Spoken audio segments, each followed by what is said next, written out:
جو ایسا عمل کرے گا یعنی کافرین کو اپنا دوست بنائے گا، ان سے محبت کرے گا، ان کی صحبت میں بیٹھے گا، ان کے ساتھ اپنے تعلقات استوار کرے گا، انہیں ہی سب کچھ اپنا سمجھے گا، تو اللہ رب العزت نے ان سے دوستی رکھنے، ان سے اللہ رب العزت نے راز کی بات کہنے سے ممانعت فرمائی۔ نحمدہ ونصلی ونسلم علی رسولہ الکریم،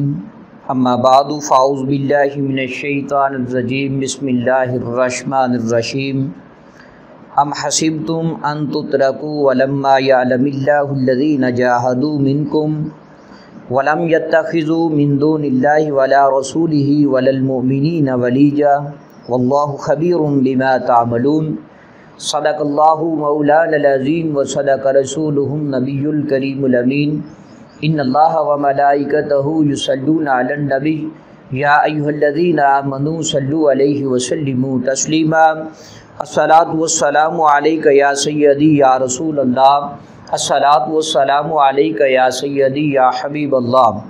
حمد و صلاۃ کے بعد میرے نہایت ہی معزز و محتشم سامعین کرام،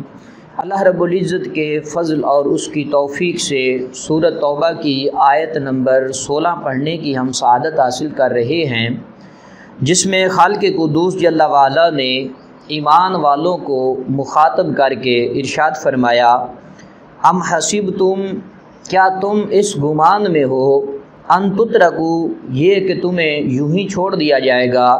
ولما یعلم اللہ الذین جاہدوا منکم، ابھی تو اللہ تبارک و تعالی نے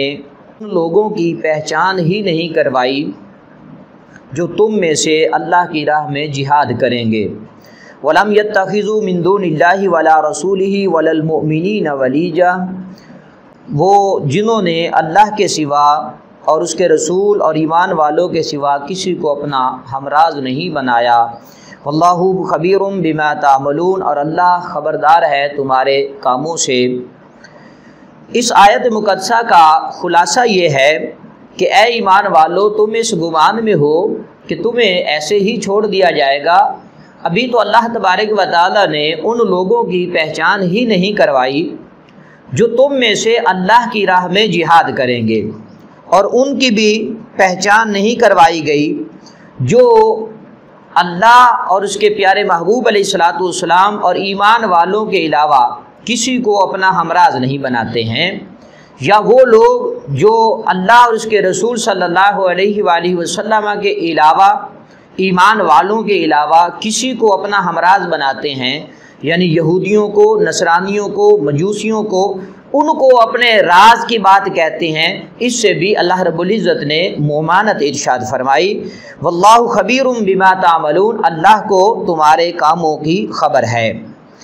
اس آیت سے یہ بھی معلوم ہوا کہ دعوی ایمان کی صداقت کے لیے امتحان بھی لیا جاتا ہے کہ بندہ مشکل حالات میں اللہ تبارک و تعالیٰ کے حکم کے مطابق کیا وہ ثابت قدم رہتا ہے، صبر کرتا ہے یا نہیں کرتا ہے۔ اس آیت سے معلوم ہوا کہ مخلص اور غیر مخلص کے درمیان امتیاز کر دیا جائے، اور مسلمانوں کو خاص طور پر کفار سے دلی محبت اور عقیدت رکھنے سے منع کیا گیا، اور انہیں اپنے راز کی بات کہنے سے بھی منع فرمایا گیا۔ خالق قدوس جل وعلا نے سورۃ آل عمران کی آیت نمبر 28 میں ارشاد فرمایا، لا یتخذ المؤمنون الکافرین اولیاء من دون المؤمنین، کہ ایمان والوں کے علاوہ تم کافرین کو اپنا دوست نہ بناؤ، وَمَن يَفْعَلْ ذَلِكَ فَلَيْسَ مِنَ اللَّهِ فِي شَيْءٍ، جو ایسا عمل کرے گا یعنی کافرین کو اپنا دوست بنائے گا، ان سے محبت کرے گا، ان کی صحبت میں بیٹھے گا، ان کے ساتھ اپنے تعلقات استوار کرے گا، انہیں ہی سب کچھ اپنا سمجھے گا، تو اللہ رب العزت نے ان سے دوستی رکھنے، ان سے اللہ رب العزت نے راز کی بات کہنے سے ممانعت فرمائی۔ جو بندہ بھی ان سے اپنے راز کی بات کہتا ہے اور ان سے اپنے دوستانہ تعلقات استوار کرتا ہے، اللہ رب العزت کے ساتھ اس کا کوئی تعلق نہیں ہے۔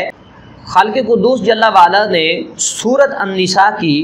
آیت نمبر 138 اور 139 میں ارشاد فرمایا، بشر المنافقین بان لہم عذابا علیما، کہ منافقین کو عذاب علیم کی تم بشارت دے دو۔